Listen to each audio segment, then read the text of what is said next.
બાયોલોજીમાં liberty school Babur online ક્લાસમાં આપ સૌનું સ્વાગત છે. તો ચલો આપણે હવે સજીવોમાં પ્રજનન પ્રકરણમાં લિંગી પ્રજનનના ટોપિકમાં આગળ વધીએ. છેલ્લે આપણે લિંગી પ્રજનનના ટોપિકમાં લિંગી પ્રજનનની વ્યાખ્યા, લિંગી પ્રજનનમાં જે જુદા જુદા સજીવોની બાહ્યાકાર રચના, અંતસ્થ રચના, દેહધાર્મિકમાં જુદાપણું છતાં પદ્ધતિમાં, પ્રજનનની પદ્ધતિમાં સમાનતાના જે લક્ષણો જોવા મળે છે, એમાં આગળ વધતા આપણે એક તબક્કો વાનસ્પતિક તબક્કો એટલે કે જુવેનાઇલ તબક્કા વિશે સમજ્યા,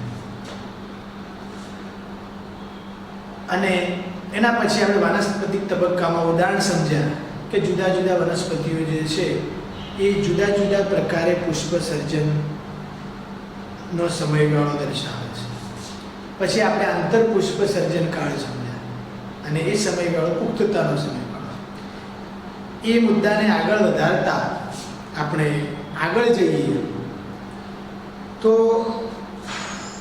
તમારા વિસ્તારમાં ઘણા બધા વૃક્ષો યા તો છોડ આપણે બધા નિહાળ્યા છે, અને તમે આજુબાજુ જોવો જ છો કે તમારા વિસ્તારમાં ઘણા બધા વૃક્ષો તમારી નજર સામે છે.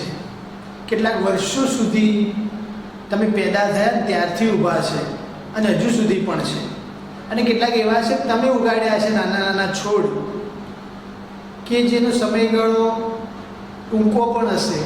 આપણી આજુબાજુ ખેતી થાય છે તો ખેતીમાં જે વનસ્પતિઓ ઉગે છે એ વનસ્પતિઓ આપણે 1 વર્ષાયુ, 6 મહિનાની મુદ્દતવાળા, 8 મહિનાની મુદ્દતવાળા, 4 મહિનાની મુદ્દતવાળા, 2 મહિનાની મુદ્દત સમય એટલે કે જીવનકાળ ધરાવતો હોય આવી વનસ્પતિઓ આપણે નિહાળીએ છીએ. આ બધી 1 વર્ષાયુ વનસ્પતિઓ છે. તો તમારા વિસ્તારમાં થોડાક વૃક્ષોનું અવલોકન તમે કરો, તમે જાતે કરો, અવલોકન કરી તમે નિહાળો. અત્યારે જે આપણે સમજવાનું જે વર્ણન સમજીએ છીએ એ તમે જાતે નિહાળો, તમે જાતે નક્કી કરી શકો કે આ વનસ્પતિ કેવી રીતે પુષ્પ સર્જન કરે છે અને આ એનો કયો તબક્કો છે એ તમે જાતે સમજી શકો છો. તો આપણા વિસ્તારમાં જ્યારે આપણે વૃક્ષોનું અવલોકન કરીએ ત્યારે આપણને જુદી જુદા પુષ્પ સર્જનના તબક્કા, પ્રજનનિક તબક્કા જોવા મળશે. આજે લિંગી પ્રજનનના જે 3 તબક્કા છે મુખ્યત્વે કે વાનસ્પતિક તબક્કો એટલે કે જુવેનાઇલ તબક્કો આવે, પછી પુષ્પ સર્જનનો એટલે કે પ્રજનનનો તબક્કો આવે જેને વાનસ્પતિક તબક્કો કહેવાય વનસ્પતિઓ માટે, જ્યારે પ્રાણી હોય તો એને પ્રજનન તબક્કો કહેવાય છે, અને પછી આપણે વૃદ્ધ અવસ્થામાં પહોંચીએ છીએ, જીર્ણ અવસ્થામાં પહોંચીએ છીએ અને આપણે મૃત્યુ પામીએ છીએ. તો વર્ષો વર્ષ તે જ મહિનામાં પુષ્પ સર્જન દાખવે છે એવી વનસ્પતિ તમે જોઈ? પહેલો સવાલ. વર્ષો વર્ષ તે જ મહિનામાં પુષ્પ સર્જન કરતી હોય એવી વનસ્પતિ, ઉદાહરણ તરીકે તમારી સામે છે આંબો. શું આ આંબો શિયાળામાં કેરી આપે છે? શું આંબો ચોમાસામાં કેરી આપે છે? કે શું આ આંબો ઉનાળામાં આપે છે?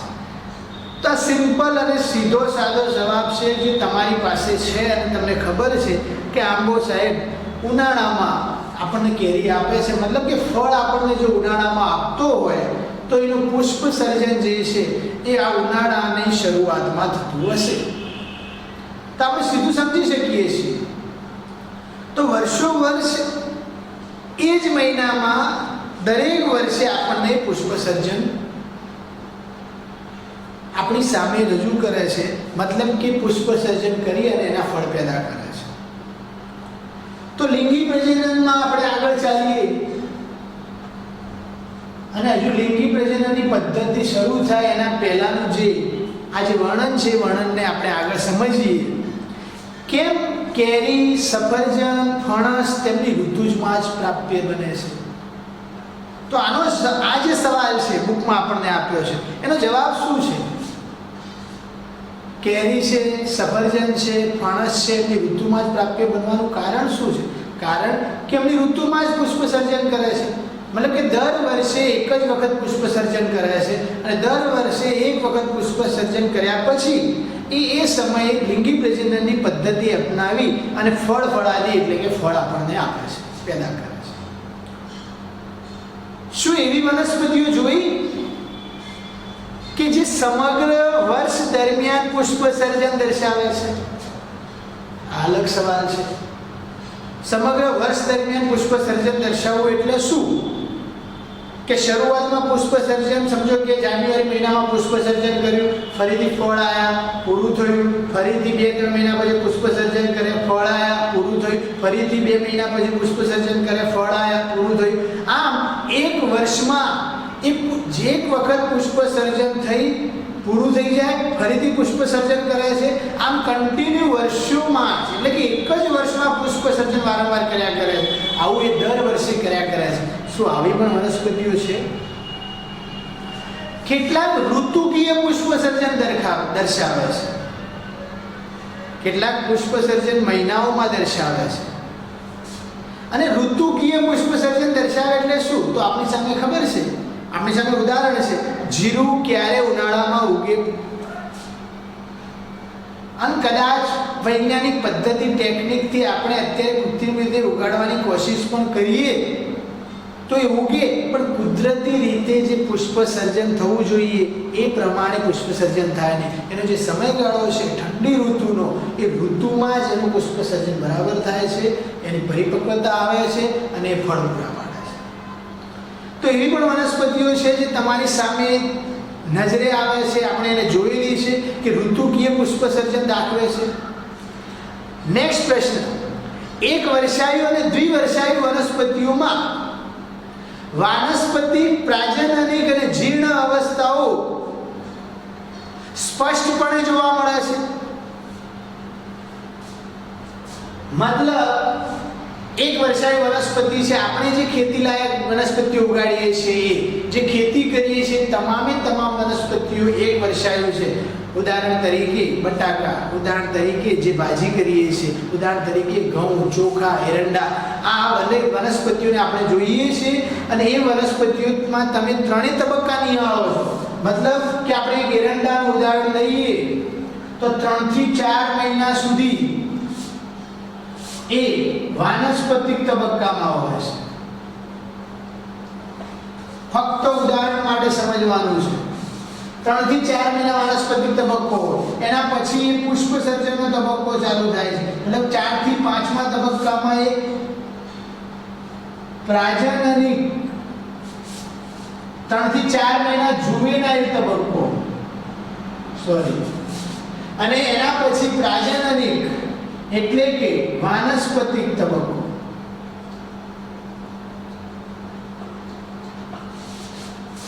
અને જ્યારે પ્રાજનનિક તબક્કો, વાનસ્પતિક તબક્કો થઈ જાય ત્યારે એરંડા પેદા કરે છે, ફળ પેદા કરે છે. અને ફળ પેદા કર્યા પછી 5 થી 6 મહિના, 7 મહિના સુધીનો સમયગાળો છે એ એનો જીર્ણ અવસ્થા છે, જીર્ણ તબક્કો. તો આ આપણે જોઈ શકીએ છીએ. ઘઉં ઉગાડીએ છીએ, આપણે જોઈએ છીએ કે જો નાનો છોડ છે, મોટો થાય છે, પુષ્પ ક્યારે, જુવેનાઇલ તબક્કો ક્યારે છે, વાનસ્પતિક તબક્કો આપણી સામે દેખાય છે, પુષ્પ સર્જન કરે છે. અને જ્યારે ફળ પેદા થઈ જાય છે ત્યારે જીર્ણ તબક્કો છે, જેને આપણે લણણી કરી દઈએ છીએ. તો આપણી સામે એક વર્ષાયુ, જે દ્વિવર્ષાયુ વનસ્પતિઓ છે, જે આપણી ઉંમરમાં, આપણા જ 1 વર્ષમાં એ જોવા મળે છે. માટે આપણે એને નિહાળી શકીએ છીએ. ત્રણેય અવસ્થાઓને આપણે સ્પષ્ટપણે જોઈ શકીએ છીએ. પરંતુ બહુ વર્ષાયુ જે વનસ્પતિઓ છે, બહુ વર્ષાયુ જે મોટા વૃક્ષો છે, અને આવા વનસ્પતિઓમાં આપણે આ જે તબક્કા છે, આ તબક્કાઓને એટલે કે અવસ્થાઓને આપણે સ્પષ્ટ રીતે વ્યાખ્યાયિત કરવી અઘરી છે. કારણ કે સ્પષ્ટ રીતે વ્યાખ્યાયિત કરવું શક્ય નથી, કારણ કે એના ઘણા બધા ઉદાહરણ છે. કારણ કે બહુ વર્ષાયુ વનસ્પતિઓમાં કેટલીક વનસ્પતિઓ એવી છે કે પુષ્પ સર્જનની અસમાન પ્રક્રિયાઓ દર્શાવે છે. આ પુષ્પ સર્જનની જે જુદી જુદી અસમાન પ્રક્રિયાઓ છે, હવે તમે આંબામાં, તમે લીમડામાં કે વડના વૃક્ષમાં, પીપળના વૃક્ષમાં જીર્ણ અવસ્થા ક્યારે જોઈ શકો? કારણ કે તમારી ઉંમરનો જીવનકાળ 60 થી 65 વર્ષ છે, જ્યારે પીપળાના એટલે કે વડના ઝાડની ઉંમરનો સમયગાળો 200 થી 300 વર્ષ છે. તો આપણે એનું જીવનકાળ જોઈ શકતા નથી. આપણે પેદા થયા હોય ત્યારથી આપણા વિસ્તારમાં કે આપણી સોસાયટીમાં કોઈ લીમડો હોય, આપણે મૃત્યુ પામીએ ત્યાં સુધી પણ એ લીમડો હોય છે. તો આવી વનસ્પતિઓ કે જેમાં ત્રણેય અવસ્થાઓ તમે કે આપણે કે હું સ્પષ્ટપણે જોઈ શકતા નથી માટેની વ્યાખ્યા કરવી અઘરી છે. અને આના આધારે કહી શકીએ કે વિશ્વમાં એવી વિવિધ પ્રકારની ઘણી બધી વનસ્પતિઓ છે કે જે પુષ્પ સર્જનની સમાન પ્રક્રિયાઓ દર્શાવે છે.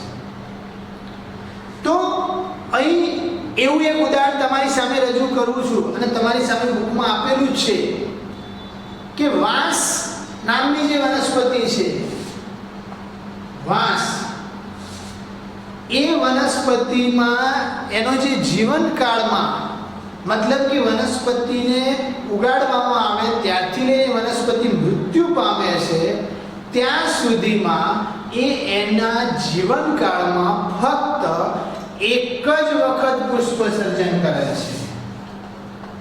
જીવનકાળમાં ફક્ત એક જ વખત પુષ્પ સર્જન કરે છે. અને આ એક વખત જ્યારે પુષ્પ સર્જન કરે ત્યારે ઘણા બધા પુષ્પોનું સર્જન કરે છે.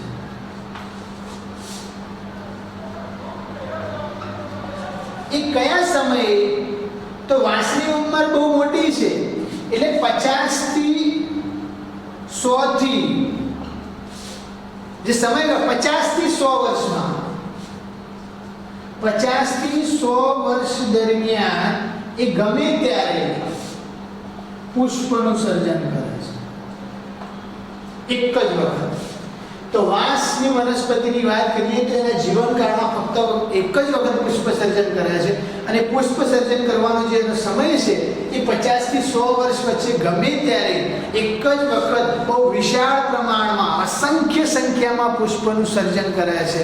અને એક વખત પુષ્પ સર્જન કરી લીધું એના પછી તે પોતે જીર્ણ અવસ્થામાં પહોંચે છે. મતલબ કે 50 થી 100 વર્ષના અંદર એક વખત પુષ્પ સર્જન કરી અને અસંખ્ય પ્રમાણમાં ફળ સર્જે છે અને ફળ સર્જ્યા પછી એ પોતે મૃત્યુ પામે છે. આ સિવાય એક ઉદાહરણ તમારી સામે તમારી બુકમાં આપેલું છે અને સમજવાનું છે કે એક વનસ્પતિ છે નીલકુરંજીત. કઈ વનસ્પતિ છે? નીલકુરંજીત નામની વનસ્પતિ. આ વનસ્પતિ દર 12 વર્ષે, મતલબ કે દરેક 12 વર્ષ પૂરા થાય પુષ્પ સર્જન કરે, ફરીથી 12 વર્ષ પૂરા થાય પુષ્પ સર્જન કરે, દર 12 વર્ષે પુષ્પનું સર્જન કરે.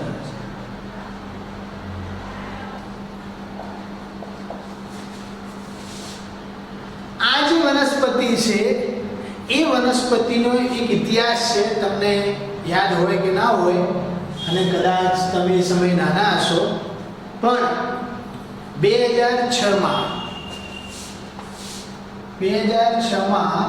સપ્ટેમ્બર ઓક્ટોબરમાં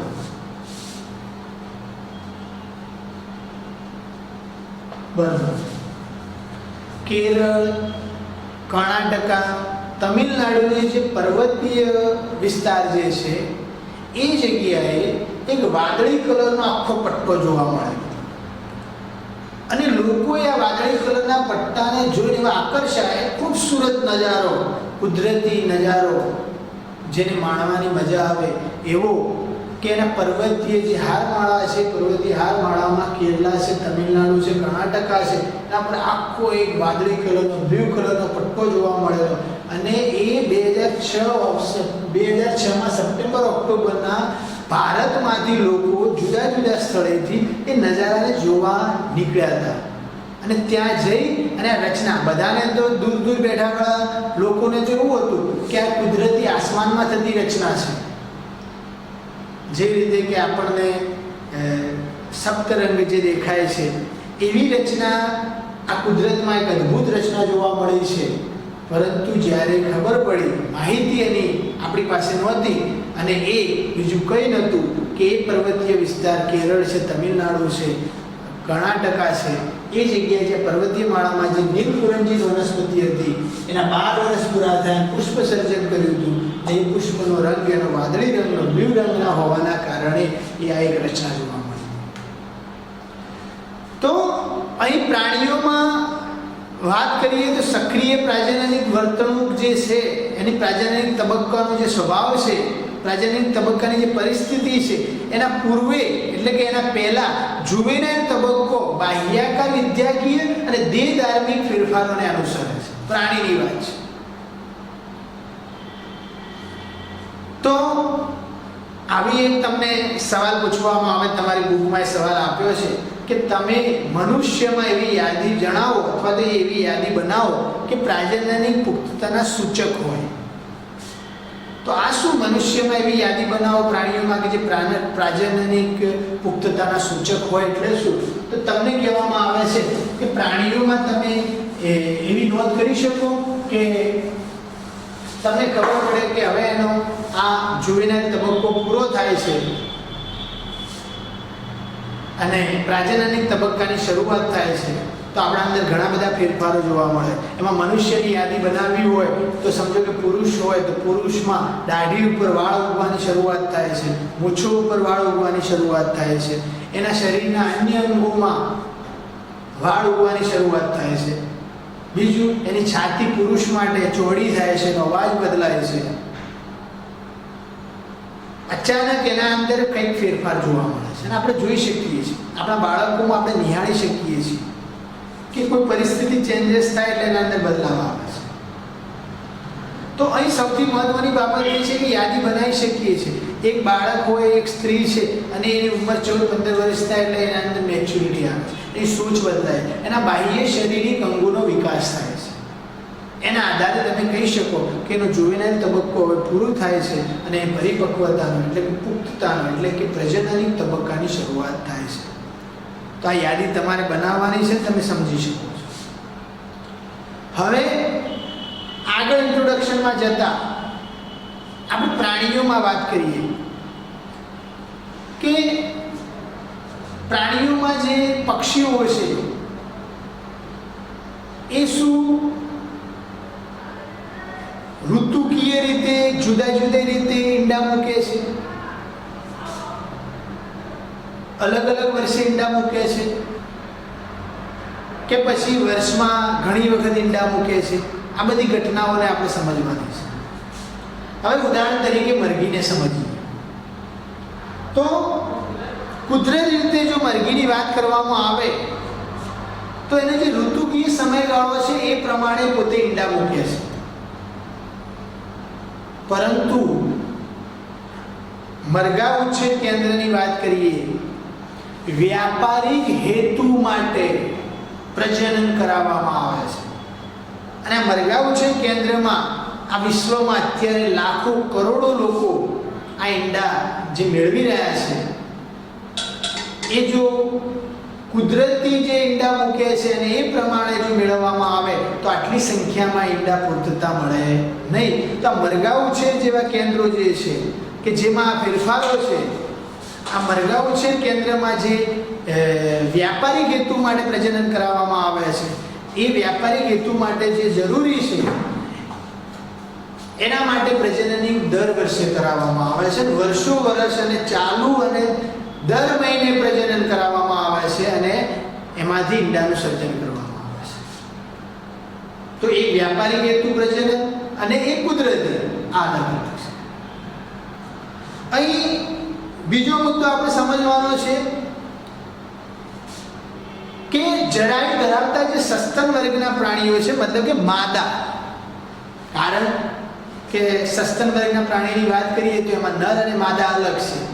તો એ આપણે માદા માટે સમજવાનું છે કે જરાયુ ધરાવતા, જરાયુ એટલે પેટમાં જે એની કોથળી છે ગર્ભાશયના અંદર કે જેના અંદર ફલન થાય છે, આ જરાયુ ધરાવતા જે માદા સસ્તનો છે એ પ્રાજનનિક તબક્કા દરમિયાન અંડપિંડ, સહાયક ગ્રંથિઓ તેમજ અંતઃસ્ત્રાવોની પ્રવૃત્તિમાં ચક્રીય ફેરફારો દર્શાવે છે. હવે આ માદા સસ્તનો જે છે પ્રાજનનિક તબક્કા દરમિયાન અંડપિંડ અને સહાયક ગ્રંથિઓ મતલબ કે જે પેદા થાય છે, અંડપિંડ પેદા થાય છે, અંતઃસ્ત્રાવોની અંદર ફેરફારો જોવા મળે છે, એ ચક્રીય ફેરફારો દર્શાવે છે. એના ઉદાહરણ સમજીએ કેવા કેવા ચક્રીય ફેરફારો દર્શાવ્યા છે. તો 4 પ્રકારના ચક્રીય ફેરફારો તમને આપ્યા છે.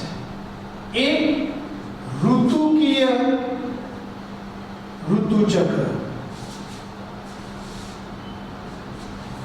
બીજું માસિક ઋતુચક્ર, ત્રીજું ઋતુકીય